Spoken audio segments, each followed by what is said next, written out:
Hello, and welcome to this eSchool News webcast. My name's Andrew Barber, and I'm a senior contributing editor here at eSchool News. I'll be acting as the moderator for today's presentation, which is sponsored by Jamp software. And today, we're going to be discussing digital equity inside and outside the classroom.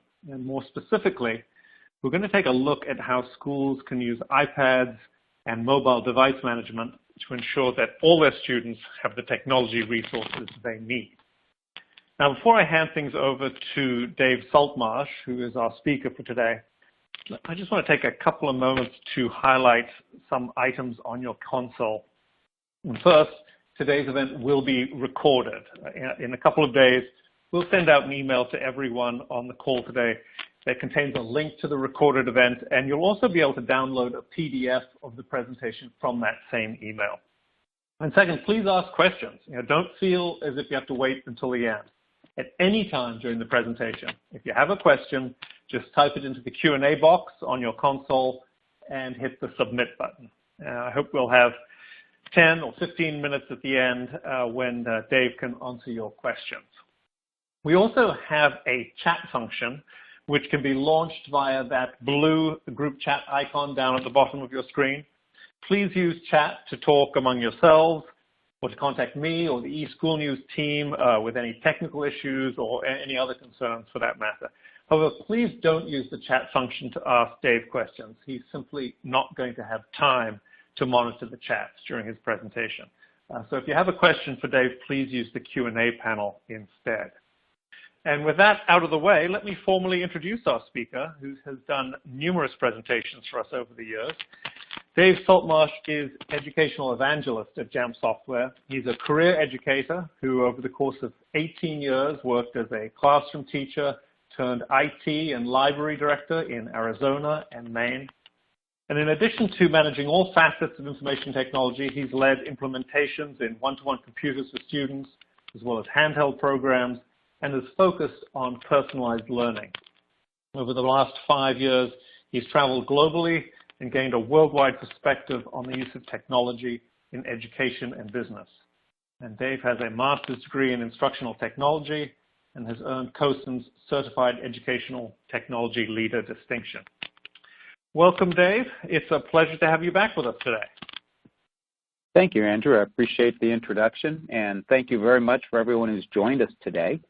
We will be spending some time primarily digging into the concept of digital equity and some multiple layers. I will spend a very brief amount of time talking a little bit about Jamf, and it's mostly because I believe there's a great potential for whatever device management tool you're using to help get technology out of the way so that you can focus on that personalized aspect that really brings the concept of equity right to the forefront, because unfortunately sometimes technology can bog that down.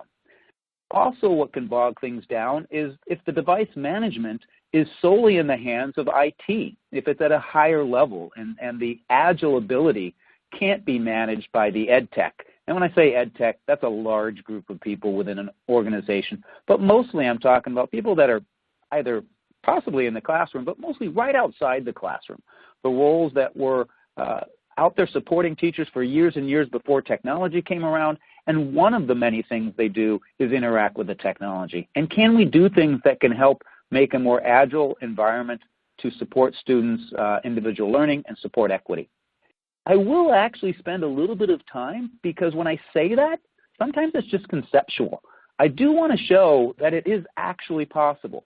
I won't be training anybody today, but I want to show a little bit of the how-to so that anyone on here coming from either an IT background or the instructional background will get that there is a reality here. This is not just theoretical.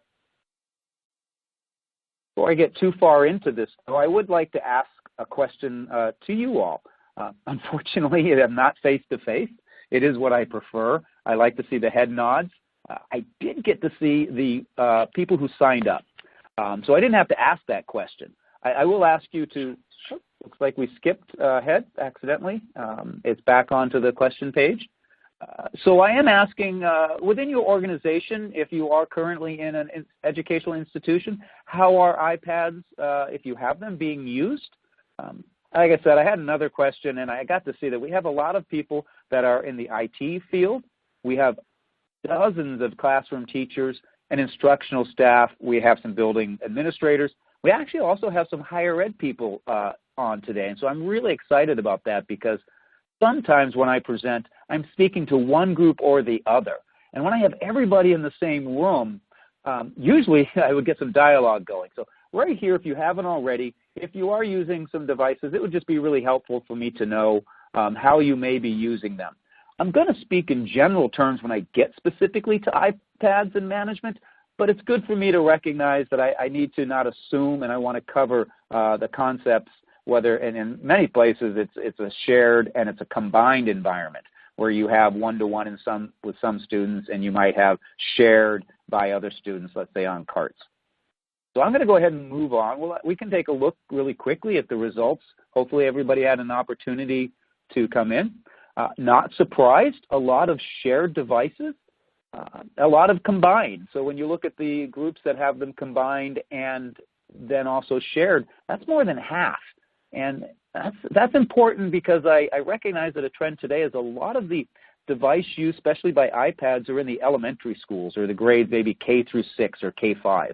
I'm sure there's some other grades. Certainly we have them in use in higher ed, maybe in some programs. However, I'm not surprised by those results. It's interesting to see those that have them with staff only might be just getting into this area. So you're at a great place today because I'm going to try to cover some broad concepts. I'm going to get in today a little bit about looking at how technology is used and how we evaluate it for how it's affecting instruction. And really a big part of that is the student experience. When we get into the layers of equity, I'm going to dive really into what is the student's experience throughout their day, because, it's not my quote. I have a lot of sources and some documentation next to me, but, that idea that learning doesn't end at the bell isn't really a new thing, but it's much more ubiquitous today than it may have been in the past. Also, we're going to look at long-term sustainability. I say stability, sustainability. I'm going to go ahead and pause for a second and let some people know. I joke with the moderators and my friends here at Jamp. I'm on a couple different levels of allergy medicine right now. And as being a dyslexic, reading off a slide, even in the best conditions, can sometimes be challenging. So please excuse a little faux pas here or there. But mostly what we've recognized is for programs to be successful, not in their first 6 months or their first year, but in that 4th or 5th and 6th year, it's about a collaborative group between IT and non-IT working together, and it's about workflows that allow for agile and immediate changes in the student's environment. Now we're going to dive in a little deeper to how we can do that. I'm not even going to spend a minute on what Jamp is, but for those that don't know, we have been around for 15 years. I've been with Jamp for 4 years, and 4 years ago when we came out with Casper Focus, that was our first attempt at really trying to hand off tasks that have been taken away from teachers in a way and put into IT's hands and put them back into classroom teachers' hands. And so when we did that 4 years ago, it really opened up the possibilities. Apple's jumped on now and they've got their classroom tool. We want to bridge that gap between the classroom tool and the IT staff. One of the examples I want to highlight here, I have this Connect Ed data, 112 of Apple's 114 Connect Ed schools. We've learned a ton by working with schools that maybe aren't supported by their higher level IT. And not to say that they all aren't, but in many cases, a school got a set of iPads provided them by Apple, but the district didn't necessarily have Apple. And so what we've learned there is how to really help that building-based administrator, the librarian, and how to help them in their program. It ends up, that really leads to sustainability and, in my opinion, which is my primary rationale for being a teacher to begin with, is to help with equity. And I'm going to dive more into that now because that's really what I was hoping you came here for today.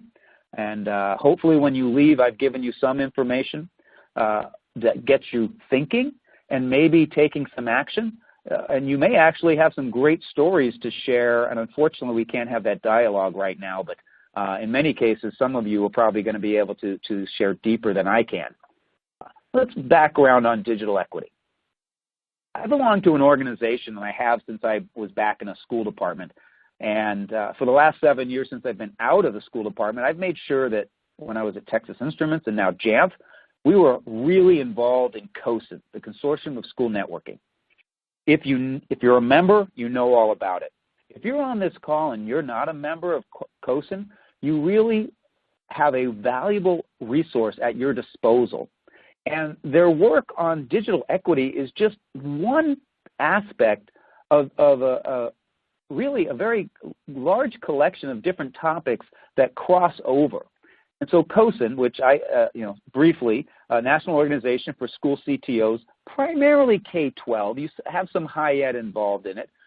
And it's an organization led and run by school instructional technology leaders at the highest level and helping to drive policy and professional development in this area, plus expectations.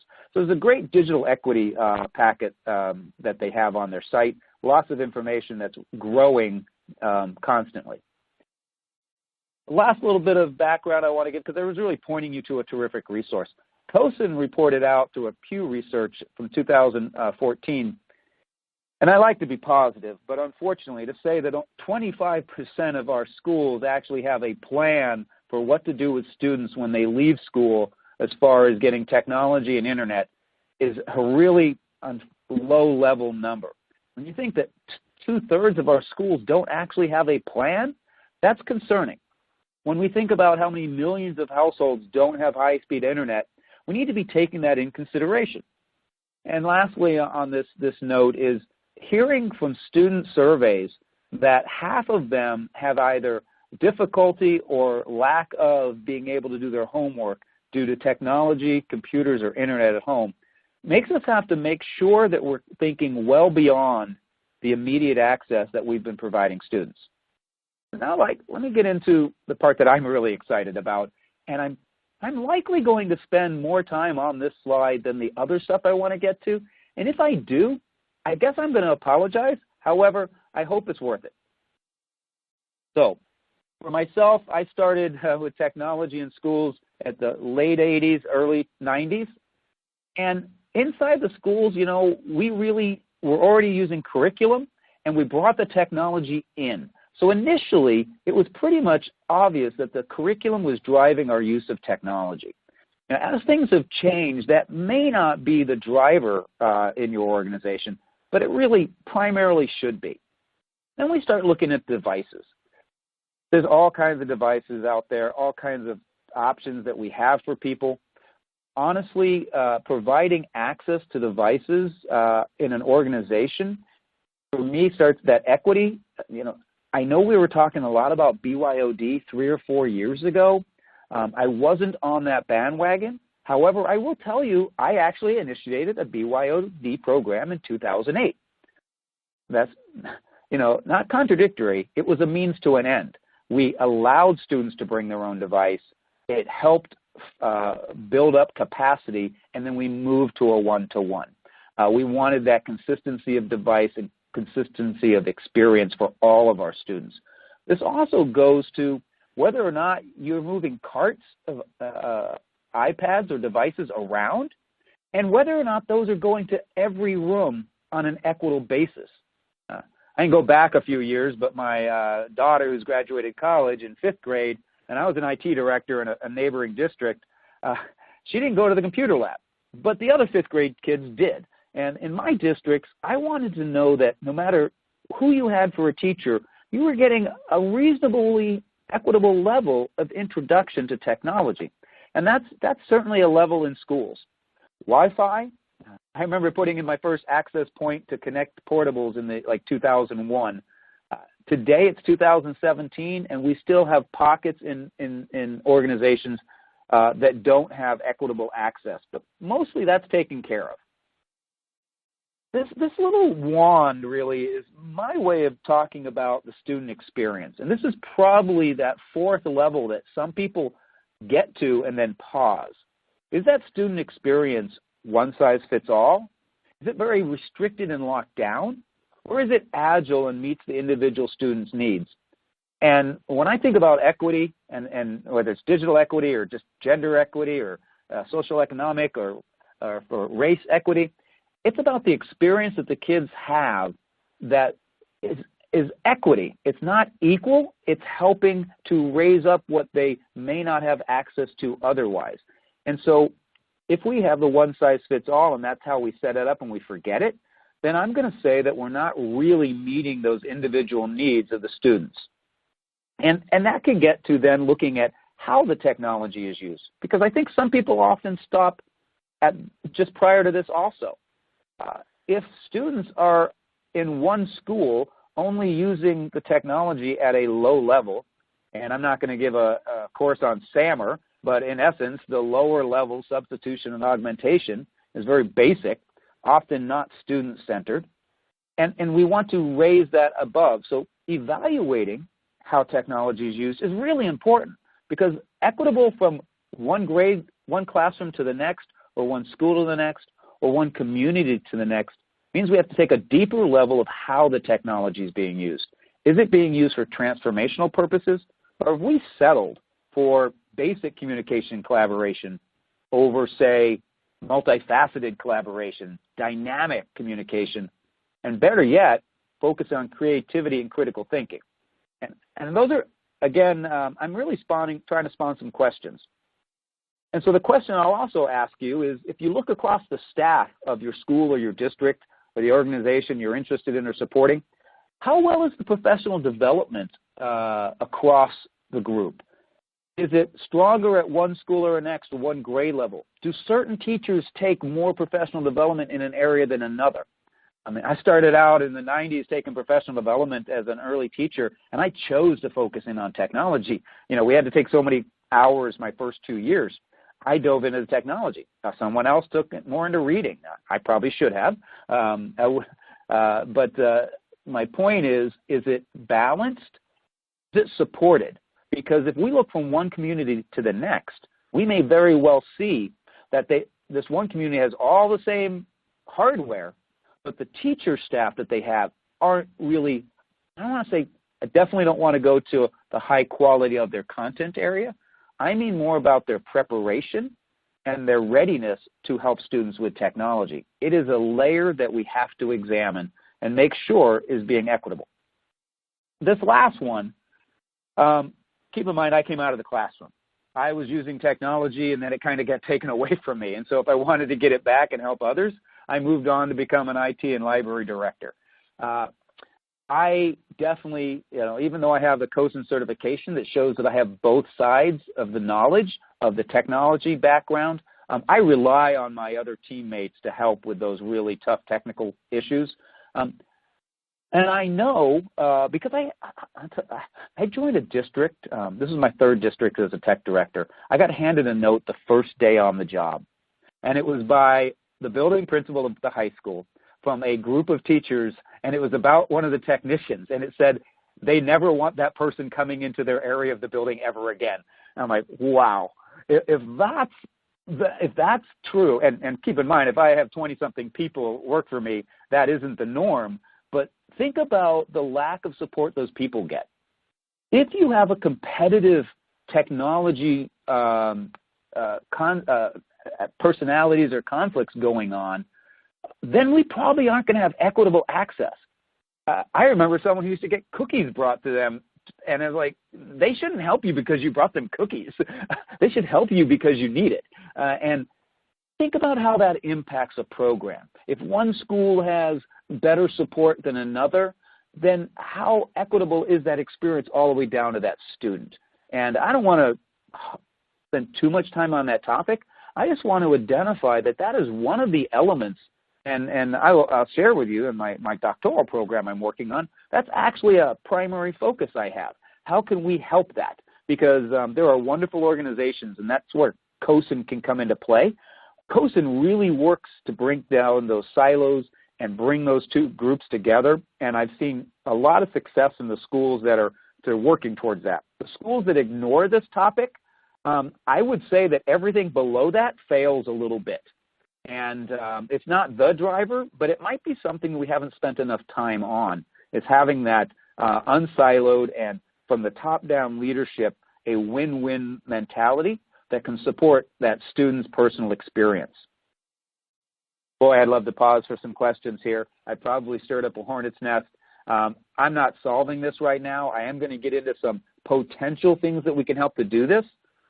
Mostly I'm talking to the schools that want to do this, and that's why I love COSN and even Jamp's customers, because so many of them, they've recognized these and they're working towards these layers. I'm going to jump to a higher level layer, and because we are now getting out of schools, and boy, in 2001, when we started handing out laptops to all middle school students in Maine, there was resistance in my first district to letting the students go home. I can't really blame you. 7th grade is kind of a rough, an interesting age group of students to start with. However, today in 2017, the should or shouldn't we send devices home isn't really the answer. It's if we do it, can we mitigate any risks or concerns people have? The dilemma initially, if you start over on sending devices home, I'll relay a story of when I went and visited some schools in Upper Michigan, Upper PI. Sorry, I think the allergy medicine's got me off track. But I remember meeting with the technology director there, and at the time I was with Texas Instruments, and we have an amazing math software they did that ran on Windows, it ran on Macs, it runs on iPads. And this school, this particular IT person really wanted us to make cloud-based software. And my first question was, great, how many of your kids have internet access at home? He could not answer that. A staff member of his was able to, and it was like 70-something%. And having been a teacher who had 120 kids come through my classroom on a given day, I told him that was about 30 of my students couldn't have done their homework. I then asked about how many of the students, have to take the bus home. And he told me how some of them have an hour-plus bus ride. Then I asked him, what about students who have multiple families, split families, go from one home to the next depending on the weekend? And he actually paused, and that's where he shook his head, and it was like a light bulb came on. His daughter, in fact, because he was divorced, spent 1 week at his house and 1 weekend at his house, and then the next week and weekend at his wife's house, his ex-wife's house, who didn't have internet access. And immediately he recognized the dilemma that did actually affect him and his child. And I think that was powerful. But when you look at devices, that next level of device, if we send devices home that are basic level, and I'm going to be very specific here. I am concerned of schools focusing on the device, saying we have a device and we send it home because of this concept of supplementary technology. My daughter, I'm very proud of her, but I'll go back to when she was in 7th grade. As a technology person, I bought her an iBook, so she's had a laptop since she was in 7th grade at home. Her mom had a laptop. Her dad had a laptop and a desktop. We had a printer. We had a scanner. We had a digital camera. If she wanted anything, we would have gone to took her to the library to get what she needed to get done. She had a household full of other technology. Her school didn't send home the laptops. She was a middle school student, right? 7th grade. They wouldn't send the laptops home. She had one. Had they sent laptops home at the time, depending on the quality of that device, we would have just supplemented her experience. Can you say that for all your students now? Think of that inequity that is continued when, and I read a report somewhere of a school district that was very proud of the devices they sent home. They said that 60% of their kids, that was their primary device. That was their only device, and that's what they used. I said, okay. So you're telling me 40% of the students reported they don't use the device you gave them at home. That's actually saying that 40% of your students have better technology at home, and so thus they're getting a better experience. That means their personalized experience, their opportunity to individualize the content and access they have is better that they have at home. And you're actually disadvantaging 60% of your students. We can talk about Wi-Fi also and whether or not they have that. And I mentioned early on where only 25% of the schools that reported to COSN that they have a plan. Now, the plan better not be you can go to McDonald's, because I'm sorry, I heard that about 5 years ago, and if anybody in 2017 is saying that, I hope that they have an alternative plan. We have lots of schools that are embedding, getting some kind of cellular system, and they're sending it to the students that don't have it. And they're finding ways to meet that need, and that's wonderful. One of the things to consider is then that next level is that experience. Are they getting a personalized experience? Is it very locked down? Because I guarantee if it's very locked down, I can tell you the results in 2002 were the kids didn't use the device at home. They didn't bring it to school charged. They didn't take care of it. And the students that have supplementary technology are just going to switch over to that technology. It's like locking down devices to teachers back in the day. The day I stopped a district from doing that, teachers started using their devices more. We changed policies. So think about that experience. Do the kids set the device off to the side? And what if they don't have an option for any other device? The SAMR concept is the same. I'm not going to spend too much time on that. I want to spend the next one on the people. Think about the extended community.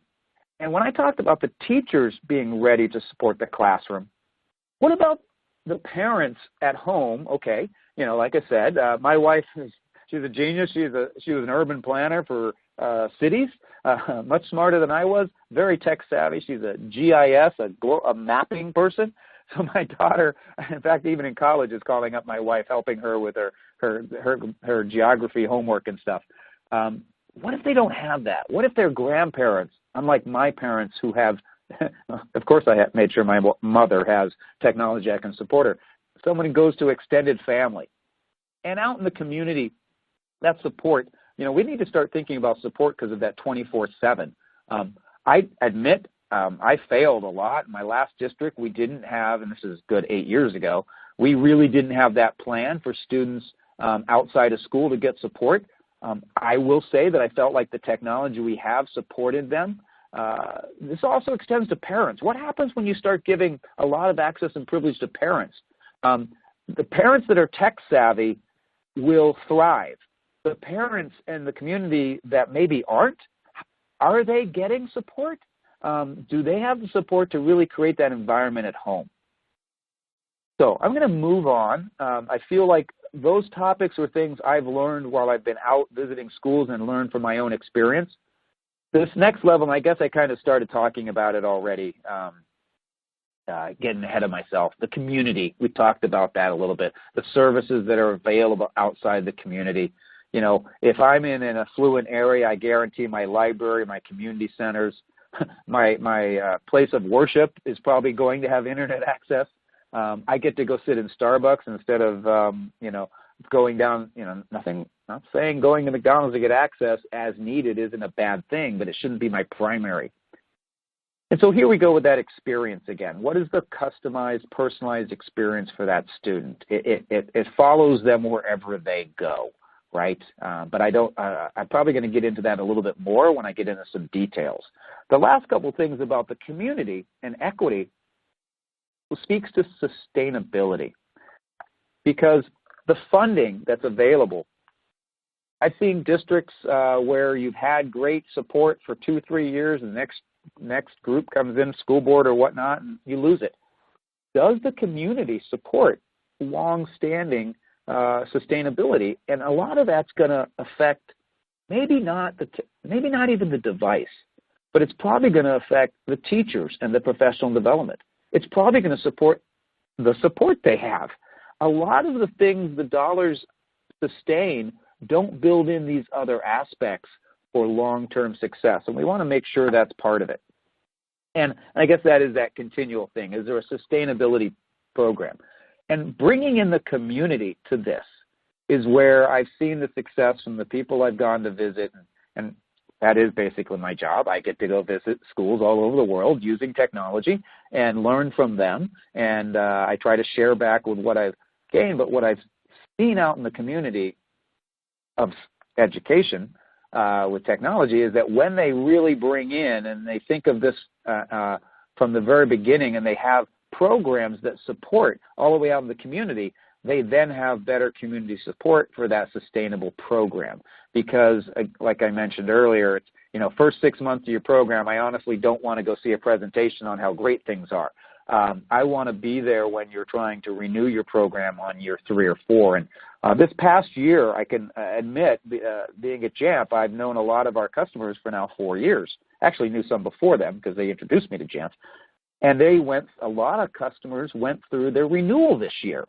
And a lot of these topics, and because they had met these topics and addressed these layers, they were able to renew their program. And I guess that's the piece that I want to leave this slide on. If you think this through and you get buy-in, you've got more stakeholders involved and more people invested, the sustainability potential is higher. And of course, that's not, that's going to lead to more students having equitable access. And it's not just, okay, in isolation that we want to focus on these things. They go together, and it's a continual process, and they relate to each other. So what can we do to help that? I'd like to take a deep breath and say I could solve all the world's problems, but I'm going to take a deep breath, and I'm going to say we can hone in on an area of influence that when you start talking about mobile device management, I'd love to have a 2-hour session with everybody else and what else can we do? And as an educational leader, I have those ideas, but honestly, it's what can we possibly do when you choose a device management? How does that influence your ability to meet those needs in an equitable fashion? And I will tell you that if I could go back to that slide, if I was to hone in, it'd probably be on that student experience and then that teacher's ability to help the student, to facilitate their learning, and then some of the community buy-in, because you want to know that the devices are helping learning. And I very briefly will say there's a new book out, and there's more more people talking about the concept of, hey, it's not about the technology, it's the learning. And I'm here today to basically say that is absolutely true, but you have to get the technology out of the way. And that's the piece that's going to allow us to focus on the equity, because if we ignore it and we skip past it, the technology will continue to be a limiter to your ability to get to this other side. I mentioned SAMR earlier. A lot of teachers on here. I'm not going to give a lesson again on SAMR. The general concept is we look at how technology is used. If it's being basically, you're using a device to type, you're just substituting for an old technology. I'm sending an email instead of posting it. There's really not that much change in value. We want to go above the line, and when we go above the line, we start modifying tasks and redesigning learning and doing things we could never have done before. They were inconceivable. I've had a student in a simulation on my iPad in TI Inspire where they're doing a skate park, and with a touch of a button, instead of just using friction and seeing different forces acting upon the skateboarder, they actually switch over, and then now gravity, it looks like the skateboarder's on the moon. And that's something I just couldn't have done, let alone dynamic representation of math equations. So when we think about technology, I want to have you have that mental picture of SAMR in your mind. To get to the place where we can really focus on personalization, which leads to better equity solutions, we need to think about providing opportunities for success to get above the line. And I'm going to tell you that most of the technologies that are out there available to schools today start off with implementation. And that's pretty straightforward. And in fact, Apple, and I know I'm talking about iPads, they've really come a long way since I was using iPod Touches in 2008. Purchasing and provision, I don't care what technology you're getting, you can go buy it. You can get it ready. Can you get it ready so that it comes out of the box, out of shrink wrap, ready for the user, set up? And that's deploying it, physically handing it out. When we think about that, we've inventoried devices, we've initially set them up, we've put applications on them, we've created group privileges, we've put some content access, and then we're physically rolling them out. Yay. Honestly, that's below the line. Quite frankly, that's not good enough. that is only going to get us a rudimentary level of the technology. And every time as a teacher or someone, and we're trying to do something transformational and personalize that experience, we get stuck because the technology holds us back.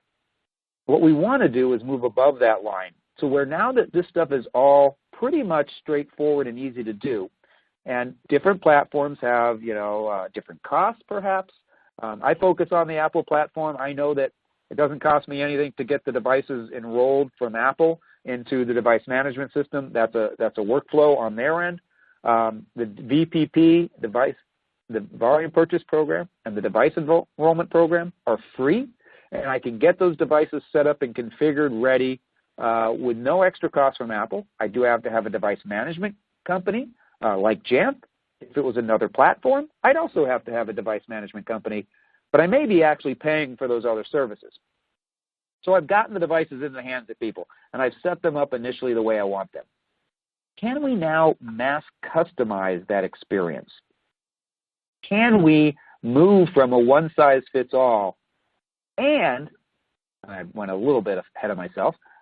Is that something that we can refine that leads to transformation?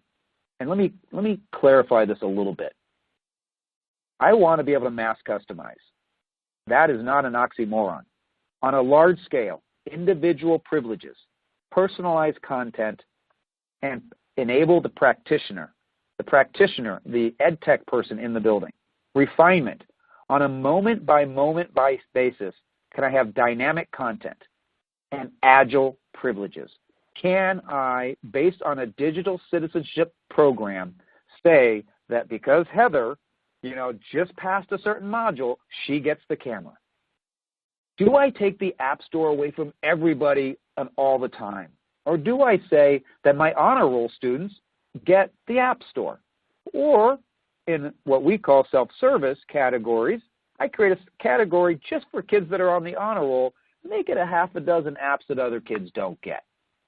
At the same time, Jimmy, flashback for me, I have a few twitches from Jimmy. Jimmy probably had the camera taken away from him, agilely, at a moment's notice, rather than having his iPad taken away. Or, quickly and easily, he had a website restriction group applied to his device so that he could only go to the 25 websites that the school for his grade level said, okay, this is what you need for educational purposes. And again, the device isn't taken away. And can we do all those things? Unfortunately, I want to show you how we do all those things, and that's why I'm limited a little bit of time. But the absolute capability is there. And this is where we start saying, student that could never be able to sit in the corner and read on his device because the teacher was afraid he was going to be off task, can use Apple Classroom and put him in iBooks. Think about that as an equity issue. If Jimmy never gets to read on his own, he's not getting the same experience. If we lock down all students and have the same privileges or restrictions, which is, and I like to say privileges, but you could say restrictions, is that personalized and is it equitable? And so that is a way that device management can help. We can look at privileges. We can do things like that. I already mentioned these. We can mass customize this experience. Some platform that's sort of a one-size-fits-all, and good luck trying to customize it down to the individual. It can also be difficult. Apps are kind of that basic thing. Of course, as a dyslexic student, you're going to send me inspiration because I need it, and you don't have to give that to everybody. Like in my last district, I had a site license at every school for inspiration, but in reality, only 1 in 5 students, I hate to say only, 1 in 5 students are dyslexic. That's a national statistic. Being able to send 1 in 5 students maybe a visual piece of software to help them with the writing process. That is customized and an equitable experience. And remote guided access, that idea of helping teachers. I'm not in that stage of just wagging my finger at teachers and saying they should use technology. I stepped out of my classroom 24 years ago to help brilliant teachers who were better teachers in their own right than I was in their subject area implement technology. And the lesson is provide them measured tools to help them get there. So guided access, like through Apple Classroom, is not a controlling tool. It means they can give up control, and they're going to have more students participate. If I roll a cart of 20 iPads into my classroom and I only hand out 7, certain students aren't going to get that experience. But if I use Apple Classroom, I'm going to be more likely to give out all 25 of the devices and maybe manage and oversee a little bit of what kids are doing, hopefully doing more like check for understanding. But think about how all of a sudden the teacher who may never bring the devices into their classroom will bring the devices. And that's an equity issue. So if we don't think some of these things tie back, take it a little step further. Let's see. I'm going to go ahead and jump through some things. The little demonstration that I have for you is probably a bit much. I was going to go into how we could give access to different people. Honestly, on this slide, I'll show you. I can actually, I'm not going to teach anybody how to use mobile device management, but quite frankly, it's not rocket science. I can give a building principal access to some short links that take them right into our product. And by, when they click on a link, and, again, if you can use a student information system, it's as simple as them going in and searching for a student, entering a student's name, which is no different if you were in a library system. And then because this is the camera, if you put a checkbox next to their name, the camera goes away. And on the student's device, the camera goes away. And they have the camera, and a second later, they don't have the camera. And if you go back later, and because Jimmy's spent his 2 weeks, he gets the camera back. We want to be agile like that. I don't want this to happen and it take a day. The teacher will take the device away or might take the device away. We don't want that. We want the student to still have that experience. And that's where I can say we can help with that equity issue. I had another example of that giving students privilege, because I like to give things, not take them away. The Principals Club. Everybody doesn't get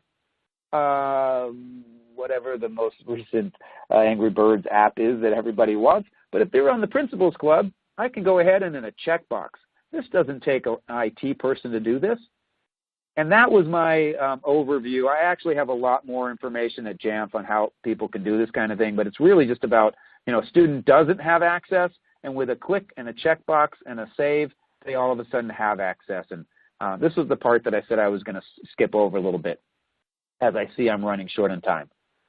Sustainability and scalability.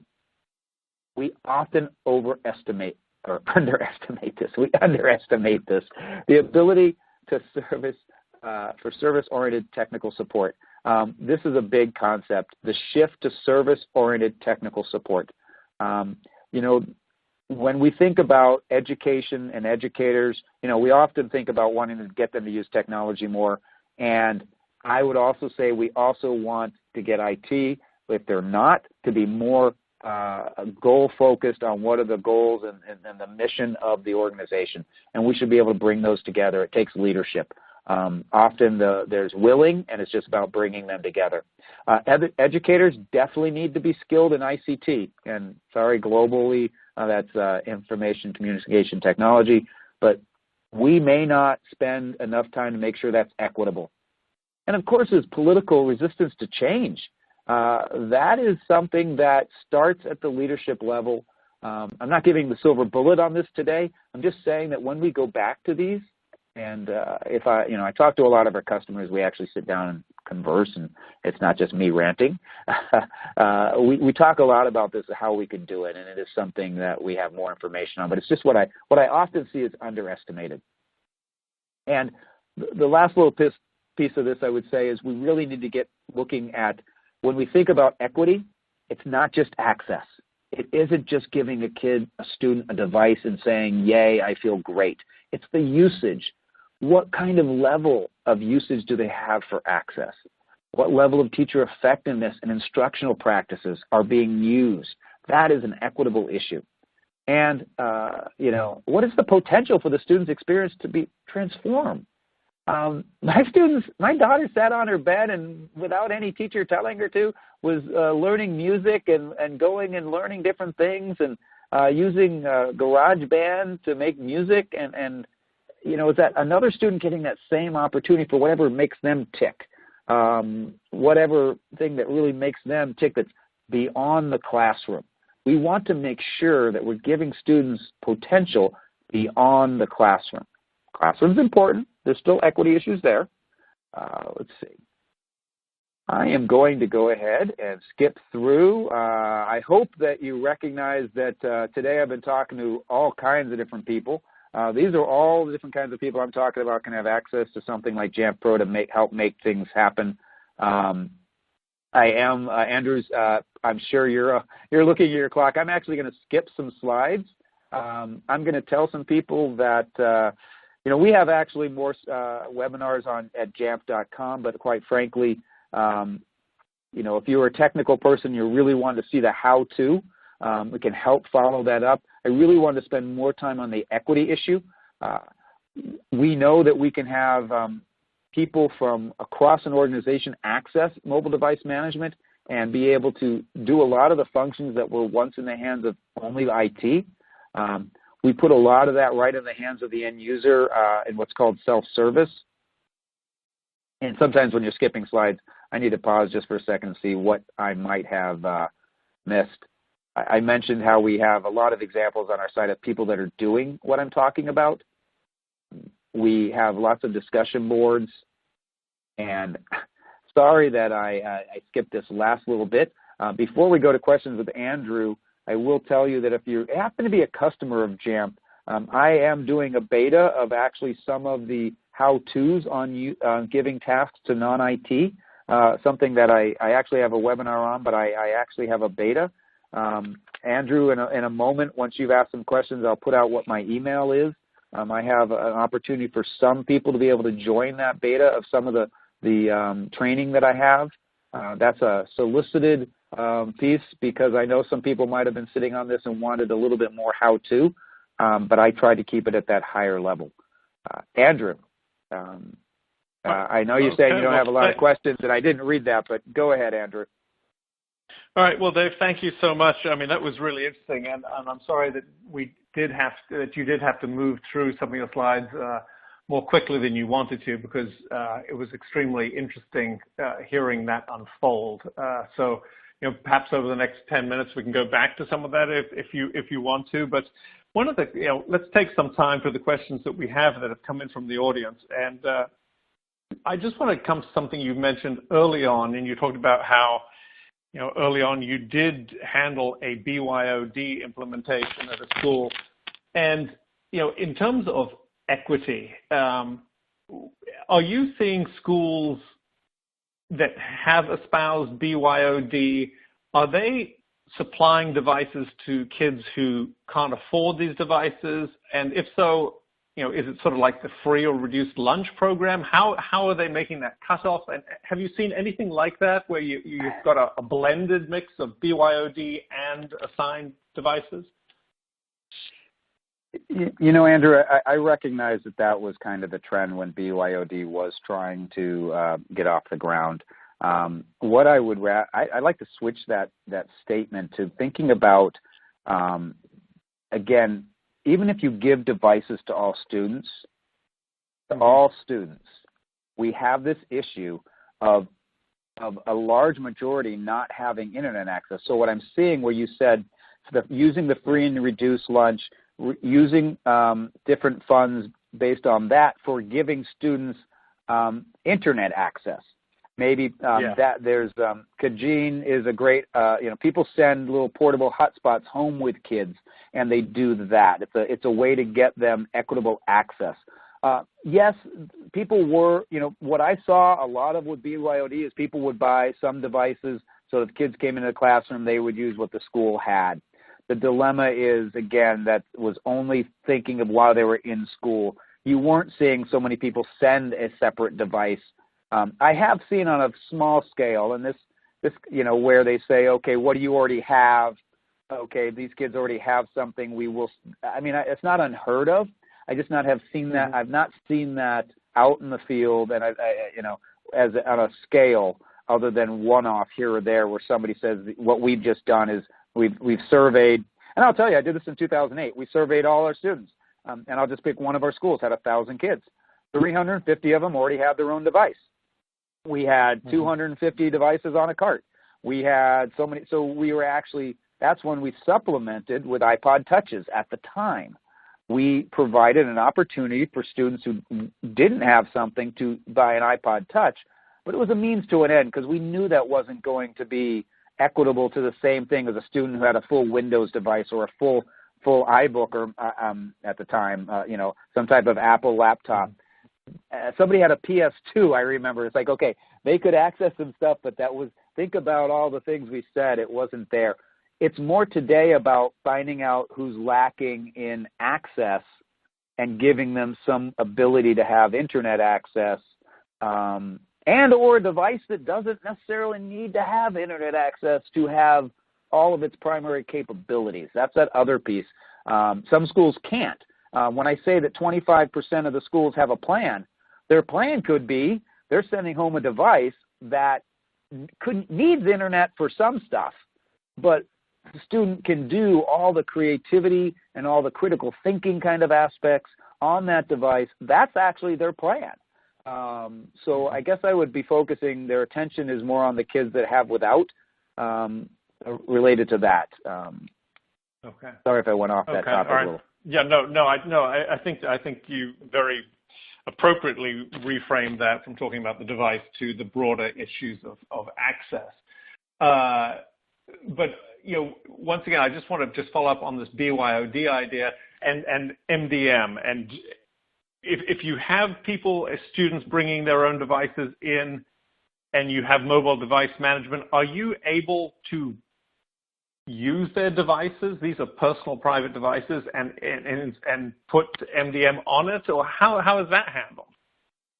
Well, and I will tell you this, and this kind of goes back to that. We always say we want to get, it's not about the device, right? And I'm going to back up to that slide with all the equity things that talk about supporting the teacher and the experience and the student that isn't allowed. When you have students at a younger age especially all having their own device and no management, then I will, you're going to have pockets of success, and it's 2017, and we're still sitting here with a large majority of people not embracing it. And so we can use management for personally owned devices, but what happens is it's a limiting factor. It's either a very physical process of getting a student's device into a system, because I mentioned if you go all the way back, below the line is provisioning, right? And provisioning and deployment. And the thing is, that's easy if it's an institutionally owned device. Boy, if you have personalized devices that you bring into an organization, you're still below that line, because what happens is you really never get to go above it with the transforming a large breadth of the teachers and empowering, I'm gonna put it there. So you can, for instance, like Apple Classroom today, if students have their own iPads, you can use Apple Classroom ad hoc, but there are some limiting factors. And then you don't have the pressing the apps, sending apps to devices like to an iPad. You can do device-based, which means I can retain the ownership of that app as an organization. If I'm doing it with students' personal devices, I can't send Notability to all those students, retain it to use again for another group of students. I'm basically having to do individual Apple IDs, and I've lost ownership. So there's so many other levels of detail when somebody goes to there that realizes, oh, I can't do the device enrollment program that lets me put in this restriction and not have it removed. You can't do that if it's personal. So unfortunately, there are many layers of management that, just like with digital equity, that you have to look at, that you lose when you go from institutionally owned devices. And that's why with higher ed, I've met with a lot of higher ed programs that are on this, should we just ask all the students? I'm like, here's what you do. You purchase the devices, you issue them to the students. That way you have full management. They have full autonomy to do things. You're not going to be super locked down, but you could put them into testing. You could use them for other capabilities. You can send them apps and retain it. And when the student transfers out of the school or graduates, it's a checkbox. And now that device is unmanaged and it's theirs. But if you didn't buy it through the organization, you can't take advantage of the device enrollment program to do this easily. So at the high ed end, we're seeing a lot of departments of education. I got a pharmacy, College of Pharmacy at a university. They bought the devices so that they could buy them basically straight from Apple and have them be managed before they're even taken out of the box. And that's the piece that is missing, really, when someone goes in the other direction. And it's basically, I think we're still talking, we'll be sitting here talking about why can't we get past, it's not about the device. Mm-hmm. Okay. All right. All right, great. I just want to come back to a question from the audience, and unfortunately, you did have to skip over some of your slides, and I think the answer may actually be in one of those slides. Okay, let me jump back. During your presentation, maybe we can. In your presentation, you talked about the ability to tailor certain tasks to, you could say this child gets a camera, this person gets access to these apps, and so on. How did you showed a quick bit about, and you likened it to a student information system. Do you have an example of how you get, the links to the various tasks, of how you do things and set up permissions and so on? Sure, and I absolutely didn't go into that level of detail with the slides, but the quick little part that I skipped was we can nano who can do this. So instead of it being at a high level, what we want to be able to do is have this be able to be managed down to somebody just outside of the classroom. And so we can give access rather than someone managing the whole district. I can hone in and say somebody can manage the devices and do this kind of stuff just at the high school or just at the elementary school. The other aspect is I can decide what that person has for privileges to set things up, and they will only likely be able to have the ability to edit some things. And what I did say is basically we do have a video series on how to show somebody how to actually set up this principals club. And we also get into the level of saying how you can give somebody, like a librarian, access to get to here. And that is a much bigger, broader concept. I need at least 45 minutes to cover that. But what I would say is, especially if they happen to be a Jamp customer, I'm Dave.Saltmarsh at Jamf, Dave.Saltmarsh, like a swamp. And I'm looking to try to share that with people. But honestly, it's well beyond the scope of this. I wanted to give the concept of it being possible. It isn't that complicated to get it set up. That's why I'm the one who made the videos on how to do it. Okay, all right. Well, you mentioned during your presentation, you talked about how, Johnny could have his lose permissions for his camera, or he could lose permissions for something. Can you set a time limit for those restrictions to expire after a time, or do you have to go back in when you think it's right and take that restriction back off? That's a great question, and my answer is simply no, but here's why not. Unfortunately, the way a lot of systems work, there's this thing from Apple called Apple Push Notification that people use for text messaging and stuff.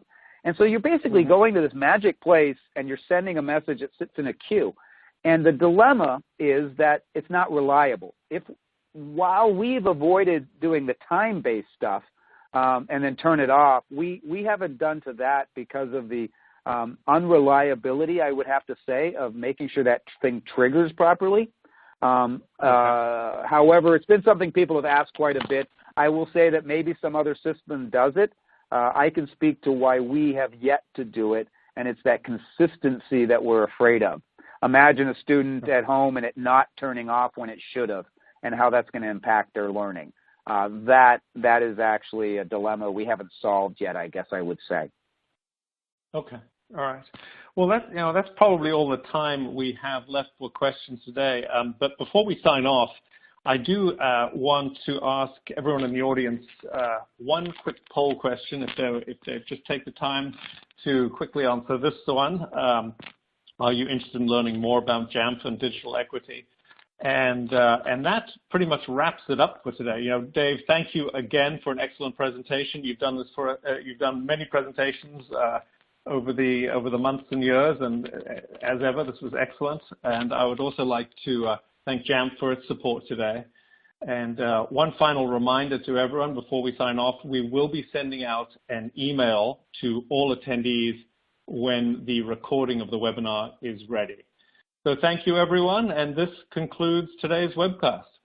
Goodbye.